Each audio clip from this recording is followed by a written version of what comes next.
We are a nation with a proud heritage and a tradition of putting freedom first. Patrick Henry's words, "Give me liberty or give me death," have echoed through the halls of our classrooms for centuries.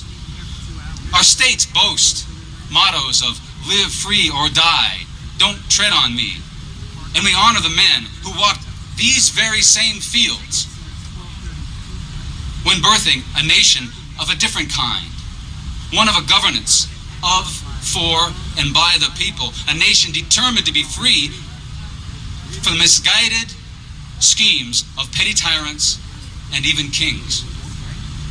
This is our nation.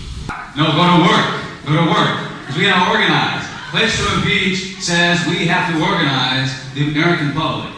Okay? Now, I've been to Washington 5 times in the last 5 months, and I gotta tell you, I've met with John Conyers. I got him 100,000 petition signatures for impeachment. He looked at me like I was a ghost. It didn't exist to him.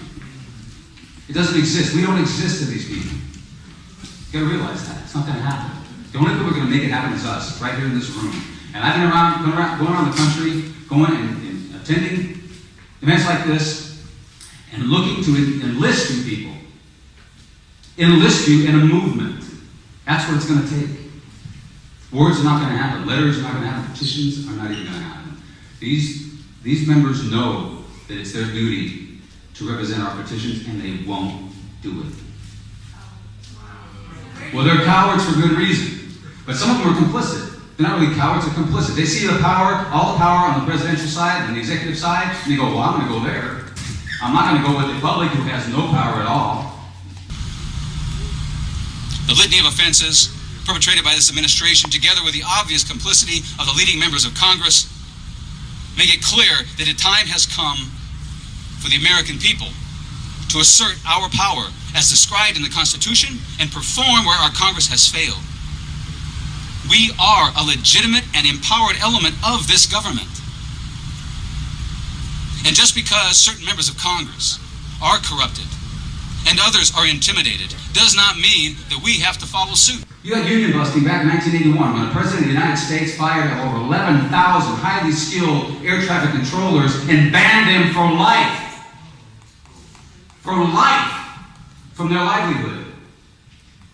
They couldn't even apply for another FAA job for the rest of their lives. That was the president. And at the same time, corporate America was selling to the American public that, you know what, you don't need the unions anymore. We'll give you everything they're negotiating for. We'll give you the same wages. We'll give you the same benefits. We'll give you the same retirement. You don't need them, and then you don't have to pay the dues. And America, you know what we did? We bought it. And we lost representation. When we lost power in the workplace, we lost power in government. And right now we have none. And so when you ask that question, how is it possible for a president, for a rogue regime, to usurp the powers of Congress, to initiate war, to make war, to elevate the executive branch above the law, and eliminate the people from the process altogether, without any opposition from Congress? How is that possible? I'm telling you how it's possible, because we have no power. Yet today, we are a people denied even a voice in our own Congress, where the petitions of millions of Americans calling for the impeachment of our current leadership have been repeatedly denied even representation. We are also a nation at war. Every morning our soldiers rise in a strange land, ready to face the inevitable equation of armed conflict, which is kill or be killed.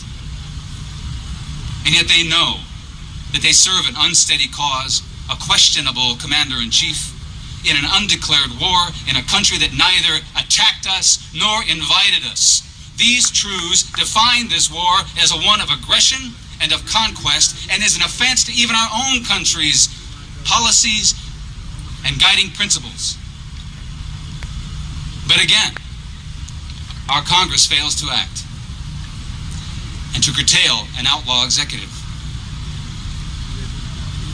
Now, during the greatest challenge to our nation's survival, President Lincoln asked our great-grandfathers to fight brother against brother to assure that all Americans would be free and to maintain the Union. Yet today, we see a president bartering away our sovereignty in the interests of free trade. And again, the people are denied a voice in this most profound development. And again, our Congress has proven cowardly and complicit. what we've done is we're going to introduce a petition supported by signed pledges of Americans saying that if Congress refuses the petition, that these Americans will participate in a national strike until they do accept the petition and impeach. So we're putting an ultimatum, actually looking to force Congress to represent the will of the people. And deliver the people's ultimatum to Congress, which says, impeach or we strike. I believe in my heart that is what it's going to take. I've been telling people this for 3 years. I say, you go ahead and do your petitions. Go ahead and do your demonstrations. They're not going to work. This is a different day. This is not the 60s. This is the new millennium. This is the year 2007, a time that was far beyond our imaginations in the 60s. But these people are ready. They're living in 2007. They're using the technology. They're using the tiny globe to make communications and to thwart every effort that we make. And we cannot be using the tactics of the 60s to oppose them. We have to have new tactics. They have their gendarmes. They're able to control Reverend Yearwood. They're able to control hearings. They're able to stage hearings. They're able to spread misinformation. They have all those tools. The only tools we have is our unity, our labor, our money, and the blood of our sons and daughters. And if we remove them, they have nothing. They are nothing without us.